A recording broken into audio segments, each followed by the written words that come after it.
जय हिंद दोस्तों, मेरा नाम है कमलेश और आज की इस वीडियो में हम बात करें class 12th geography human development मानव विकास। ठीक है दोस्तों, तो ये पार्ट 2 वीडियो, पहले पार्ट की लिंक डिस्क्रिप्शन में दी गई है जहाँ से आप जाकर देख सकते हैं। तो आगे हम बात कर रहे हैं अप्रोचेस टू ह्यूमन डेवलपमेंट, मानव विकास के उपागम क्या है। हम बात करें मानव विकास के उपागम की, अप्रोचेस ऑफ ह्यूमन डेवलपमेंट। तो सबसे पहला जो अप्रोच था ह्यूमन डेवलपमेंट का या मानव उपागम का, जो पहला अप्रोच है वो है आपका इनकम अप्रोच, आय उपागम। ठीक है, ये बहुत पुराना उपागम है जिसकी सहायता से हम क्या करते थे कि मानव के विकास कैसा है ये जानने का प्रयास करते थे। वो कौन सा हमारा इनकम अप्रोच, आय उपागम। आय उपागम अगर कहते हैं कि अगर व्यक्ति की आय अधिक है, इसका मतलब है कि वो ज्यादा उपभोग कर सकता है, ज्यादा कंजप्शन कर सकता है, ज्यादा अपने विकास को अच्छा कर सकता है, अपना स्वास्थ्य अच्छा कर सकता है, अपनी शिक्षा अच्छी कर सकता है अगर उसके पास पैसा है। तो इसलिए इनकम अप्रोच या आय उपागम को एक महत्वपूर्ण उपागम माना गया। ये कौन सा है? ओल्डेस्ट उपागम है, ओल्डेस्ट अप्रोच है। ठीक है, आय उपागम एक बहुत पुराना उपागम है जिसकी सहायता से हम मानव विकास का अध्ययन करते हैं।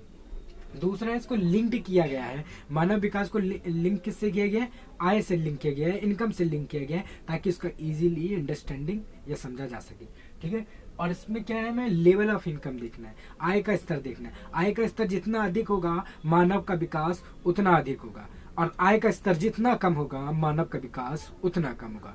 क्लियर? तो ये था हमारा आय उपागम, सबसे पुराना उपागम है, सबसे ओल्डेस्ट अप्रोच है ह्यूमन डेवलपमेंट को स्टडीज करने का। सेकंड था हमारा वेलफेयर अप्रोच, कल्याण उपागम। तो जिसमें वेलफेयर की बात हो, जिसमें कल्याण की बात हो, उस उपागम को ही हम क्या कहते हैं? वेलफेयर अप्रोच या कल्याण उपागम कहते हैं। इसमें क्या कहा गया कि इसमें जो है हमारा जो मानव है वो बेनिफिशियरी से, मतलब उसको क्या लाभार्थी है, वो उसको केवल लाभ ही लाभ मिलने वाले। यहाँ पर क्या कहा गया कि उसको लाभ कैसे मिल सकता है? एजुकेशन के जरिए। अगर उसका एजुकेशन अच्छा कर दें हम तो उसे लाभ मिलेगा। अगर हम उसकी हेल्थ अच्छी कर देते हैं तो उसको भी क्या लाभ मिलेगा। अगर हम उसे सामाजिक सुरक्षाएं देते हैं तो उसका जो स्वास्थ्य है, वो जो उसका विकास है वो अच्छा होगा। तो कल्याण उपागम में 3 बातों पे फोकस किया गया है। पहला है कि आपका हेल्थ अच्छा किया जाए, आपका स्वास्थ्य अच्छा किया जाए, और आपको सामाजिक सुरक्षा मुहैया करा जाए। क्या क्या? आपको स्वास्थ्य देना है, हेल्थ देना है, दूसरा एजुकेशन देना है, शिक्षा देना है, और तीसरा हमारा है सामाजिक सुरक्षा, सोशल सिक्योरिटीज देना है। तो इससे क्या होगा? आपको वेलफेयर अच्छा होगा। इसमें मेन फोकस किस पे किया गया? केवल वेलफेयर पे। किसके? ह्यूमन के। वही हमारा क्या है? Welfare approach. थर्ड है हमारा बेसिक नीड्स अप्रोच, आधारभूत आवश्यकता उपागम। ठीक है, तो बेसिक नीड्स अप्रोच में हमने 6 बातों को मेनली कंसिडर करना है। 6 बातों को आवश्यकता, आधारभूत आवश्यकता उपागम में हमको रखना है। पहला है हमारा क्या? शिक्षा, एजुकेशन। दूसरा है हमारा हेल्थ। तीसरा है हमारा फूड यानी भोजन।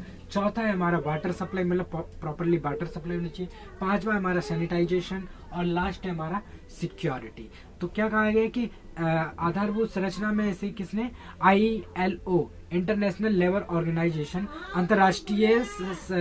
अंतरराष्ट्रीय श्रम संगठन द्वारा इसे पारित किया गया था। इसमें क्या कहा गया कि आपको क्या करना है? व्यक्ति को अच्छा स्वास्थ्य देना है, अच्छी शिक्षा देना है, भोजन देना है, स्वच्छ पानी देना है, सफाई रखनी है, लोगों को घर देना है। तो इससे क्या होगा? लोगों की आधारभूत अगर जो आवश्यकताएं अगर वो पूरी हो रही हैं तो मानव विकास संभव है। क्लियर? मानव विकास संभव है। तो ये था हमारा बेसिक नीड्स अप्रोच। फोर्थ है हमारा कैपेबिलिटी अप्रोच, क्षमता उपागम। क्षमता उपागम किसने दिया था? ये दिया था हमारे प्रोफेसर अमर्त्य सेन ने। ठीक है, प्रोफेसर अमर्त्य सेन ने क्या कहा कि अगर लोगों का संसाधनों तक पहुंच हो जाए, एक्सेस टू रिसोर्सेज, तो उसकी क्षमताओं का निर्माण किया जा सकता है। ठीक है, कहाँ तक? संसाधनों तक पहुंच होनी चाहिए, अर्थात वो जो बनना चाहते हैं वो बन जाए, तभी क्या हो सकता है? मानव का विकास हो सकता है। इसलिए क्षमता उपागम में क्या कहा कि जो संसाधन है उनको उनकी पहुंच के अंदर लाना है। ठीक है, फिर आगे हम बढ़ते हैं मेजरिंग ह्यूमन डेवलपमेंट, मानव विकास का मापन। तो मानव विकास का मापन जो है वो 3 मानव विकास के जो मापन है उसको किया जाता है। उसके 3 महत्वपूर्ण पहलू हैं, 3 इंपॉर्टेंट फैक्टर्स हैं जिनको हमें जानना है, जिनकी सहायता से हम मानव विकास का अध्ययन करते हैं या मापन करते हैं, ठीक है। और जो ये मानव विकास का मापन होता है वो होता है आपका 0 से 1 के बीच में, मतलब जो स्केल है उसका 0 से 1 के बीच में होता है, ठीक है। और इसके वो जो 3 इंपॉर्टेंट फैक्टर है जिसके ऊपर मानव विकास का मेजरमेंट किया जाता है वो है आपका हेल्थ, जिसको हम लाइफ एक्सपेक्टेंसी यानी आपका स्वास्थ्य, जिसे जीवन प्रत्याशा दर के रूप में मापते हैं, अर्थात आप कितना लंबा जी रहे हैं, ये लाइफ एक्सपेक्टेंसी बताती है, जीवन प्रत्याशा। दूसरा था आपका लिटरेसी, आप कितने पढ़े लिखे हुए, आपके पास समझ है कि नहीं, ये भी क्या आपका मेजरमेंट का एक तरीका है ह्यूमन डेवलपमेंट। और थर्ड था हमारा एक्सेस टू रिसोर्स, जो कि हमने पहले ही बात की कैपेबिलिटी में, जो कि प्रोफेसर अमर सर ने बताया था कि अगर आपके संसाधनों तक पहुंच है तो आपका ह्यूमन डेवलपमेंट मतलब ह्यूमन का विकास अच्छा होगा, ठीक है। तो ये 3 मेजर्स हैं जिनकी सहायता से ह्यूमन डेवलपमेंट का क्या किया जाता है, मेजर किया जाता है, मतलब HDI का मेजर किया जाता है। HDI क्या है, ह्यूमन डेवलपमेंट इंडेक्स, ठीक है। उसी प्रकार हमारा है कि ह्यूमन पॉवर्टी इंडेक्स भी होता है। तो ह्यूमन डेवलपमेंट इंडेक्स है वो क्या शो करता है, बेनिफिशियल्स, मतलब क्या फायदे हुए हैं हमें, ठीक है, क्या हमें अटेनमेंट को बताता है, हमें जो लाभ मिले उनके बारे में बताता है, हमारी प्राप्तियों को बताता है कौन, HDI।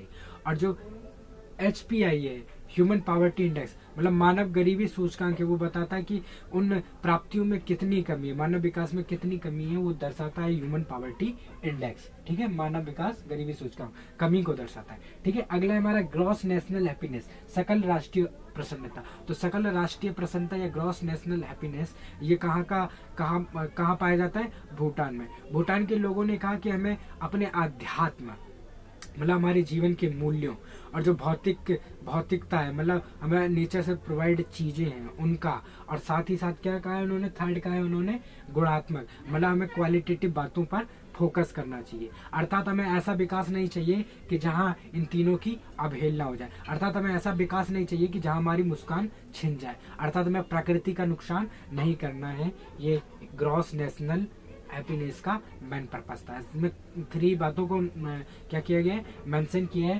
पहला में क्या करना है, स्पिरिचुअलिटी पर ध्यान देना है, ठीक है। दूसरा हमें नॉन मटेरियलिटी पे ध्यान देना है, और थर्ड है हमें क्वालिटेटिव पे ध्यान देना है, मतलब हमें उत्पादन इस तरह करना है कि प्रकृति का नुकसान ना हो और हमारे इधर हैप्पीनेस बनी रहे। लास्ट में है कि जो हमने ये ह्यूमन इंडेक्स पढ़ा उसमें देशों को किस प्रकार से रिप्रेजेंट किया जाता है, वो यहाँ पर है कि जैसा कि हमने कहा जो ह्यूमन HDI है वो 0 से 1 के बीच होता है, ठीक है। तो अगर ह्यूमन इंडेक्स वेरी हाई कब होगा, जब 0.8 से ऊपर हो, ठीक है। तो उसमें लगभग विश्व के 51 देश हैं जो कि क्या है, HDI में सबसे ऊपर है, ठीक है। और हाई है 7.7 से लेके 0.799 तक, 55 कंट्रीज हैं, ठीक है।